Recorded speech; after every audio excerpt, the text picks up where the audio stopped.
Today, I'm going to take you guys through how TZ, Deho, or Tuo Zaafi it's made authentically by the Zongo community. So TZ is a traditional Northern or Hausa meal, and the people of Zongo eat it a lot. I grew up in Zongo, in a Zongo community for 10 plus years. I spent a little bit of my childhood in a Zongo community, so I was exposed to this type of food for a long time. So TZ, Tuo Zaafi or Deho is basically a meal that consists of three parts, right? We have the tuwo, which is made with corn flour and then cassava dough or cassava flour or kokonte flour. Let's just say kokonte flour. It's not dough, it's flour. And then we have the ayoyo, which is the slimy soup that is made from ayoyo or jute leaves, which is what we are plucking. You first have to get the leaves and then you have to pluck everything off the leaves. It's a lot of labor and a lot of work. And I don't enjoy plucking the leaves at all. I'm not even gonna lie. So after you pluck the leaves, you are going to wash everything, and then some people decide to cook it whole, others will decide to cut it. In this particular video, we cut ours after washing it. And then the third part of the deal is the stew, right? So you serve it with the stew and the ayoyo soup.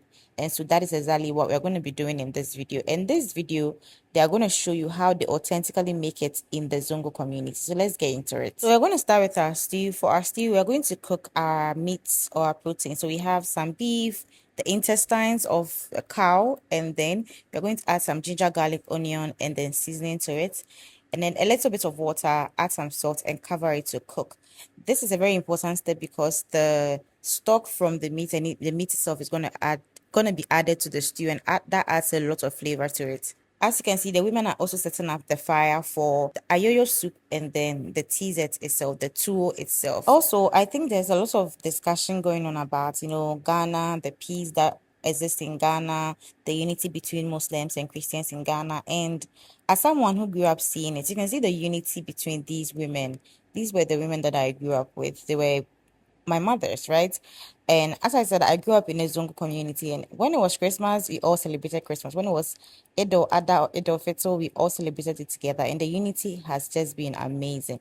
Even though we have left that place years and years ago, there's still so much love and unity between us. So as you can see, this Amaria is cutting the leaves, the jute leaves or the ayoyo leaves. Some people don't cut it at all. Others also decide to cut it. We're going to cut it. We're going to cook it. Okay, so this is that is saying on fire for the ayoyo, and they actually made the ayoyo soup in a way that I had never seen it done. Even though it was a bit similar, a few things were added that were different from what I had seen. So I'll be showing you in this video. And as all those things were happening, everything was happening at the same time. And as the cameraman, I was running around a lot. So here the stew is about to be made. So she has some palm oil in the that is saying or the pot on the coal pot, and we are adding some ginger, garlic, onions, tomatoes, and pepper into the palm oil. We're going to let this sit for some time and stir it very well. The stew is very simple, honestly. Like TZ is tiring, but it is not difficult at all. It's very, very easy to make. Our fire wasn't really light up, so she had to fan it a bit. She also added some tomato paste. Note that tomato paste is optional. It is not everybody who adds tomato paste to TZ stew. So if you don't add it, please don't. You don't have to add it if you don't want to. And also, some people also start by either adding their momone or their tuna, but we added it later on. There's no right or wrong way. So here she's getting the tuna ready. She's gonna wash it. And as you can see, the women are also pounding the nsisawa, which is the dried herrings that's going to be used to make the ayoyo and then the dawadawa. So the dawadawa and the nsisawa is being pounded together. As you can see here, this is going to be added to the ayoyo soup. Some people don't actually pound their dawadawa. They just add it whole because they want to see the dawadawa whole in their soup. So you can also do whatever works for you, but this is actually also the first time I was seeing both of them being pounded together. I actually didn't see it, so I was editing the video because in my mind I was like, where is the dawadawa? Maybe I wasn't able to catch it, but now we know where the dawadawa is. So after the stew has boiled for a bit, we added some of the wili or the kahuro into it. That's not very hard, so it was added to the stew instead of being added into the other meat we were boiling. We added some Maggi seasoning cubes to it as well, and the stew is already looking so good. At this time, I wanted to eat it with rice, but that was not the purpose. So we are continuing with the stew and mackerel, which is also optional. You don't have to add mackerel if you don't want. And then now you're adding the tuna to it, the smoked tuna. And the stew is looking so good. We are almost done at this point. So now all we have to do is to add our cooked meat into it. So we are adding the offals or the yamade and then the cooked beef, and then you're going to add the stock from that as well so that it can lighten the stew a bit. For Caesar stew, it has to be a little bit runny. It shouldn't be too thick because that's how it's supposed to be. So when you add the stock to it, you can see that the stew is a bit lighter.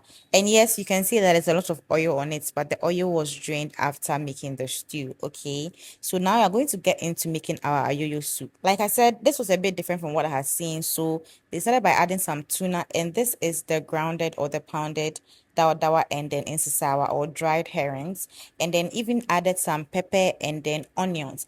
The reason behind this is that they said some people don't like TZ with stew, so they make the ayoyo in such a way that even if you don't like the stew, you can still eat the ayoyo and get all the spice and the taste without the stew. So after that was done, they set it aside and then use the same pot to cook the ayoyo. So here it's just water and then the ayoyo itself. You can also decide to add the ayoyo leaf directly to the first base we did, or you can cook it separately and then add it. We decided to cook it separately and then add it to the first mixture we made. So here we're adding the chopped ayoyo into that are the same. Ayoyo doesn't take a long time to cook at all. Like 10-15 minutes, it should be ready. And then we're going to continue with what we have to do. So while this was on fire, the tuo was also being made. So let's get into that. For the tuo, it's also very simple, even though it's quite labor intensive, but you need only 3 ingredients: some water, the corn flour, or the ebrosam, and then the hukonte flour. So I'm going to mix some of the ebrosam with some water and then add it to some hot water. So I'm going to start by boiling hot water, add the mixture you're going to make with the water and then the corn flour into it, and then it's going to get that cocoa feel. You can see I'm going to take some half of the cocoa out, and then you're going to mix the corn flour and the coconut flour and then gently pour it into the rest of the porridge that is on fire, gently. So as the flour is being added into it, you're going to be stirring it so that there are no knots or there are no lumps, and then we will continue to do that. And then as they are driving or kneading or whatever this is called, or more canon, right? You're going to slowly be adding the porridge that has been set aside into it so that it continues to work on the texture and it continues to make it smooth. So one thing about TZ is that it is very soft, and the cocoa is what makes it very soft. And this was me showing my womanly powers. And this was not easy at all, like some serious hand shoulder workouts.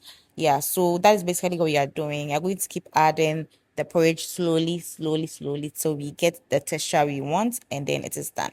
As you can see, this was done by 4 strong women. It's not easy at all. It's a lot of labor, it's a lot of work, but at the end of the day, you get the delicious food and you forget about all the work that you put into it. So here the last porridge has been added, and then we're going to keep stirring it till we get the texture. We are almost done at this point, and then at this point we're going to start serving it. Traditionally, this is how it's done. Most times, after the dessert is done, it's put in plastic wrapper. Even though there's a high concern that it's not healthy and direct heat on plastic wrapper, it's not healthy for the body, we are still exploring ways that we can find alternatives that is healthy and can still keep the texture, because deerwo is deerwo if it is soft and smooth. And so even though people have suggested other types of things we can use, it's still not been accepted because it takes away the texture, right? So now we are going to work on the ayoyo. We are going to mix our ayoyo that we cooked with the first mixture we made. And there's this special broom. Please, this is not the broom that we use to sweep our houses, okay? There's this special broom that is used to mix everything thoroughly well, and it's going to give you that texture that you need. You can't get this texture any other way. If anybody has any other way they get the texture, let me know, apart from using the broom.